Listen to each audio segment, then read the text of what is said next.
Hello, welcome to Life Matters. I'm your host, Brendan O'Connell.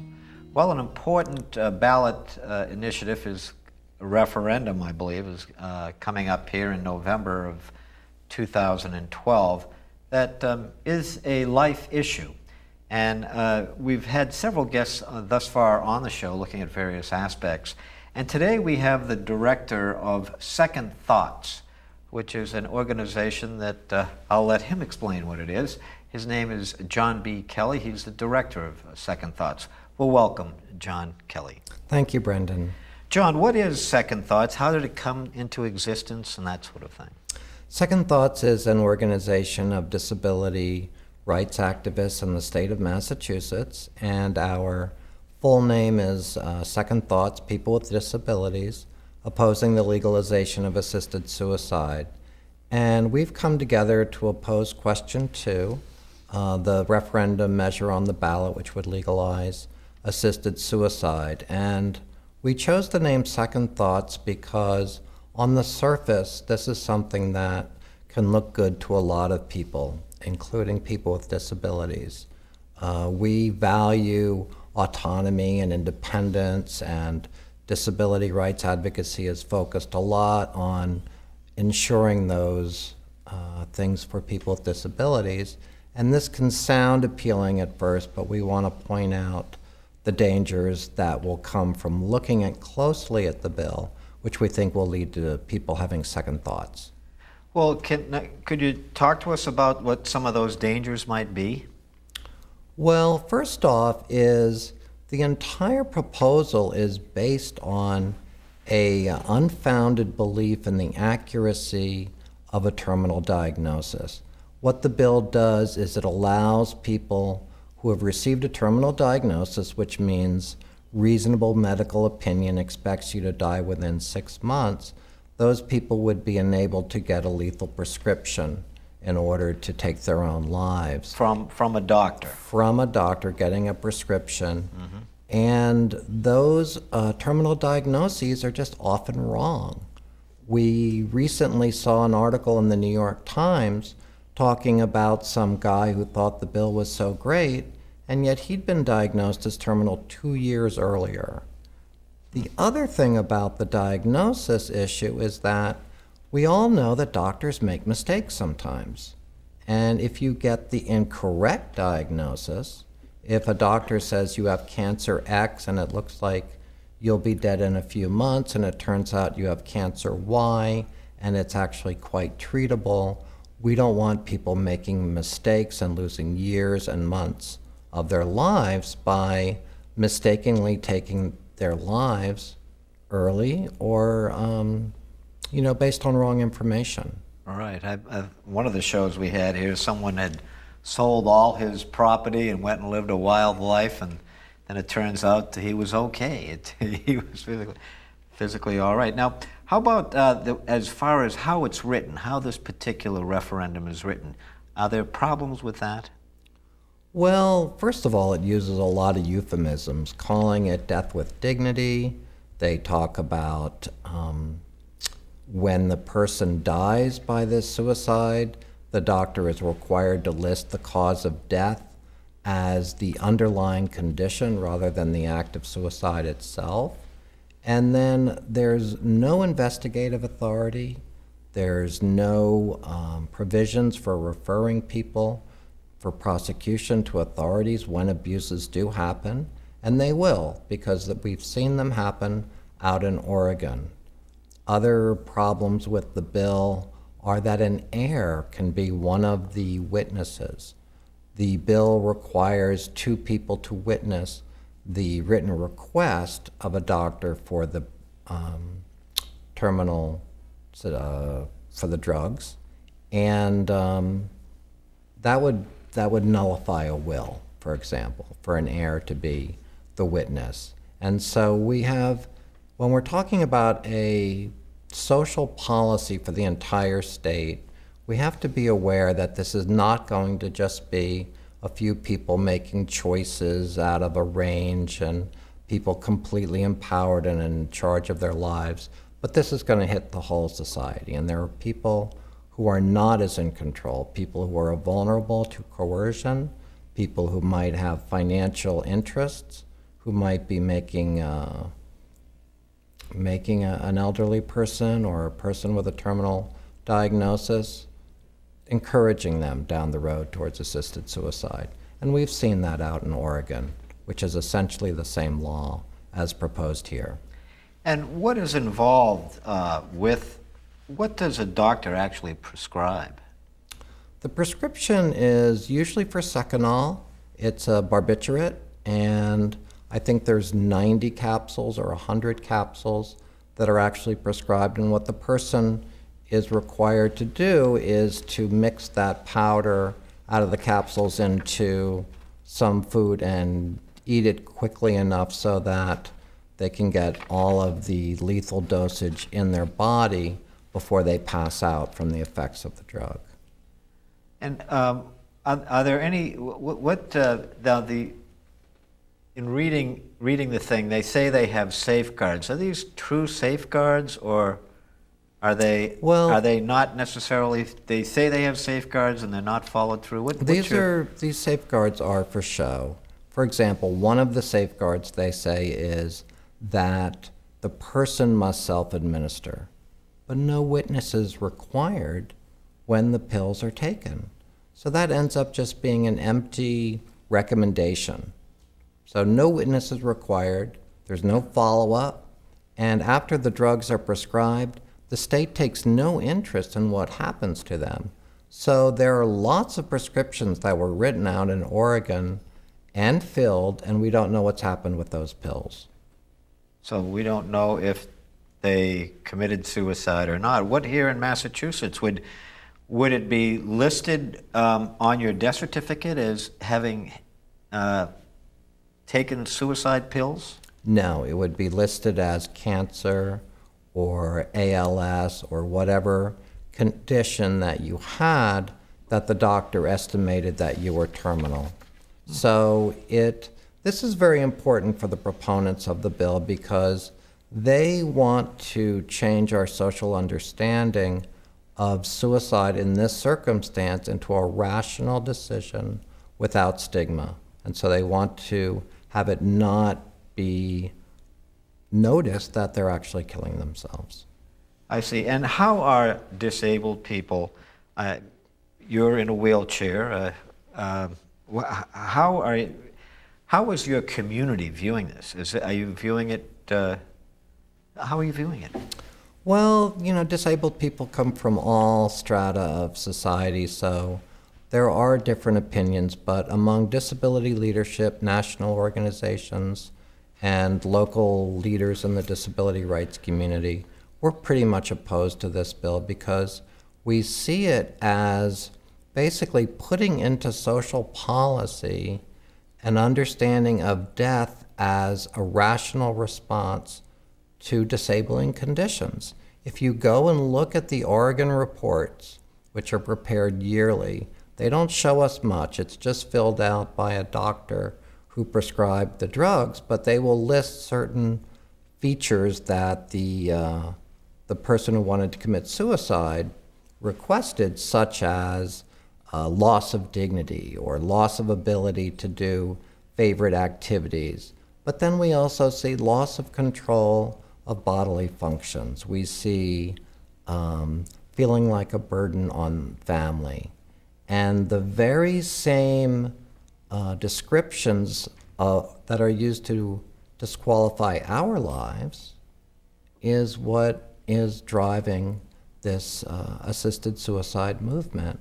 So as people with disabilities say, we don't need to die to have dignity. We believe that dignity is inherent, that what we need in a society that has so much inequality is that for everyone to receive respect, get the support to live full lives in the community. In the comments in the article on the Boston Globe today, we see the usual lines about treating our pets better or just not really understanding what would be going on. Well, now, I understand the assisted suicide supporters, they use euphemisms like unbearable suffering and pain, and you feel trapped, or rights or control. What do you say to these types of words? This is a bait and switch. The proponents use pain and suffering, and that's a very powerful message to people. No one wants to suffer when they die. No one wants to watch anyone suffer. But pain is very rarely a concern, because we have a full armamentarium of palliative measures that we can take with people who are dying, including palliative sedation, which basically puts someone into an unconscious state so that they will not feel pain as they're dying. And if you do look at the reports, they had so little reports of pain in the early reports that they started including concern about pain, discussions about pain. It's not about pain. And as the proponents themselves will say, it's really about people's pride. It's about preserving the self that they cherish. And some of the proponents will even talk about how, well, if you are dying and you are in need of being cared for or incontinent, that they almost threaten you with that's how you will be remembered. And that's a really cruel thing to put out into society as a message. I would say. Well, suicide has been frowned upon. In fact, many teenagers that might consider suicide, we intervene and get them help. And I know that depression is often a reason, which, with individuals comes and goes. Is that at all mentioned in this bill, or is that just kind of brushed aside? The proponents want to redefine what suicide is. So even though what we're talking about today has always been called assisted suicide in the medical literature and the popular literature, they want to call it aid in dying or death with dignity. And that's part of this movement to try to get rid of the word suicide. So, And what about the question of, I don't want to be kept alive on machines? Why can't I have a right to end my own life? well, that has been settled. Anyone can refuse medical treatment. And that includes any intervention, any tube, any catheter, any drug, any IV. And it means you can even refuse food and water if you want to. And so a lot of people think, oh, if I'm in pain and I'm hooked up to a bunch of tubes, I don't want to live that way. You already have that right. And the other thing is that if you are unconscious, a surrogate or a closest family member would be making decisions, and those folks would not be eligible anyway, because you have to be able to self-administer in order to get the prescription, even though there's no real requirement that you actually do self-administer, because as I said, there's no witness required at the death. And what the proponents want to do is make suicide the rational response to a terminal diagnosis. And it turns out that, of course, people get depressed. Of course, they're traumatized by being told by a doctor that they're going to be dying in the next few months. And people at that stage of life can also benefit by counseling, by antidepressant medication, or other interventions. And if this were to pass, for instance, what happens with the doctor-patient relationship? Because it's, you're trusting the doctor to do no harm, hopefully. What happens This is to one that? of the areas that doctors are most concerned about, that they don't want to be in a position where their patients might think that they don't have the patient's best interests at heart. There was a recent story about a cancer doctor, Dr. Kenneth Stevens from Oregon, who was visiting in Massachusetts. And he described how his wife, who had been diagnosed as terminal was leaving the doctor's office, and she said that my doctor wants me to die. And people need to be certain that their doctor is on their side, that they're working for all treatment and comfort options available, not that a doctor is making a judgment about your quality of life and that you might be better off dead. With medical rationing, which may occur if we go to government-controlled insurance, medical insurance, and that sort of thing, would this hasten, if this were to pass, wouldn't this hasten the whole aspect of helping the rationing cause in the medical industry? You know, we hear an awful lot about the costs incurred in the last year of life. We hear a lot of talk about the costs of medical care. And so assisted suicide will always be the cheapest treatment. Insurance companies will save money if assisted suicide is used. And we don't need to say that people are going to be rounded up and corralled, but there will be financial pressures. We've had cases out in Oregon where people were denied chemotherapies, but in the form letter denying that they received, it did say on the letter that assisted suicide was covered. And some of the proponents, if you look at their writings, they will say that economics will be a driving force. And I have to wonder why now? Why are we hearing so much about assisted suicide when there's also so much talk about how expensive people are, how as a person with a disability, we're constantly facing cuts in services, even the RIDE program, and this seems like another way for money to be saved at our expense. And so in the battle, as you see it in the upcoming days and weeks, is your side coalesce the ones that would like to see this death with dignity, also known as doctor-prescribed suicide, be defeated? We're in a broad coalition. We, disability rights advocates, we're more on the progressive, liberal side of the political spectrum, and here we are working with the Catholic Church and pro-life organizations to fight this. But we think that from both sides, if we work together and each talk to our own constituencies and get the message out, the more people learn about this, the more they will have second thoughts. Assisted suicide has been proposed in 23 more states, in addition to Oregon and Washington, where it is legal. And in each one of those states, as legislators learn more about the actual repercussions, each one was defeated. Mm-hmm. We had Mary Beerworth on here recently, and she was, this is going to be an expensive, it's the presidential election, so it's going to be an expensive media market.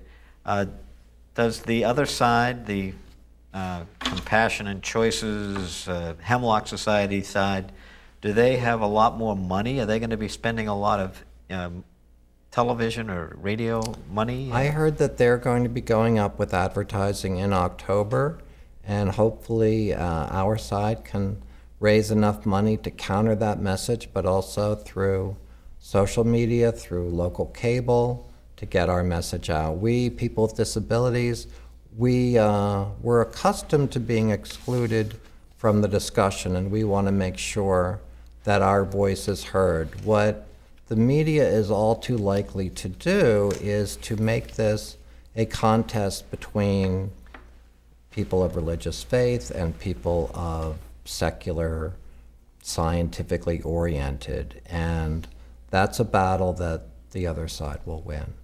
And we're promoting a social justice perspective, which is a lot like the Compassion put out by the Catholic Church, and that we need to notice our connections to other people in society. This is not just something that affects individuals. Suicide affects families. And the bill does not require that family be notified during of a person's choice for the drugs. And maybe one of the most callous parts of the bill is that psychological counseling is not required, nor is it even recommended. And so very few people out in Oregon are getting any psychological counseling. Again, because what the bill does is promote the idea that killing yourself is the rational, dignified response to having a terminal diagnosis. And I think in the Mass Medical Society, 3/4 of them voted to this not happen, to not have doctor-prescribed suicide. So they would vote no on 2, the Mass Medical Society. Right, they oppose it, and all the medical societies oppose it. Where? I mean, in the state? Across the country. Across the entire country? National American Medical Association, state chapters of medical associations, they oppose it. It disrupts the relationship with the patient, and it's a direct violation of their ancient Hippocratic oath. First do no harm, and I will administer no poison. And that seems to be contradicted in this bill. Mm-hmm. Are there any other tacks that the opponents are taking that they think they'll be able to convince or persuade people to vote for the bill? That's a good question. They'll talk about individual choice, and somehow they've turned things around to say that if we vote down this bill, that somehow the government is getting involved in people's decisions, when it's really the opposite. They want to bring the state in, and insurance companies. What we say is, if you're conscious and you have a body, you can figure out a way to kill yourself. Mm-hmm. And we don't need to involve the state. We don't need a social policy. We don't need to have one social group's opinion installed as the policy for the whole state, namely that in some circumstances it's more dignified to die than to stay alive. And finally, do you feel that this state, having been considered a liberal state, do you think that this state was targeted as a state that for physician-assisted suicide? This would be a huge prize. It's the medical capital of the world, and we're rightly proud of our medical establishment here and the advances we've made. And sure, they would love to have it. And what Second Thoughts is trying to emphasize is that this is not the progressive way to go. We think Massachusetts is more intelligent than that. We think, just like with the death penalty, in which people on the progressive side and the Catholic Church work together to fight that, we can defeat this also. Mm-hmm. And where can folks learn more about Second Thoughts, and what sort of websites would you tell people to go to? Our website is second-thoughts.org. Second hyphen? Yeah, a little hyphen. Okay, thoughts. Second-thoughts.org. And we're also on Facebook. And then there are other websites also opposing the legislation. No on question 2. And then, I'm not sure I remember the other one. There was the no assisted suicide or something like that. Something like that. Yeah. No on question2.org is another good website to check this out and learn for yourself. We think that if people are informed and do know and look up on it, they will also have second thoughts about this particular bill. And when they get to the voting booth, they'll vote no in November of 2012. Well, thanks for watching. I hope you learned a lot today. My name is Brendan O'Connell. We'll see you next week.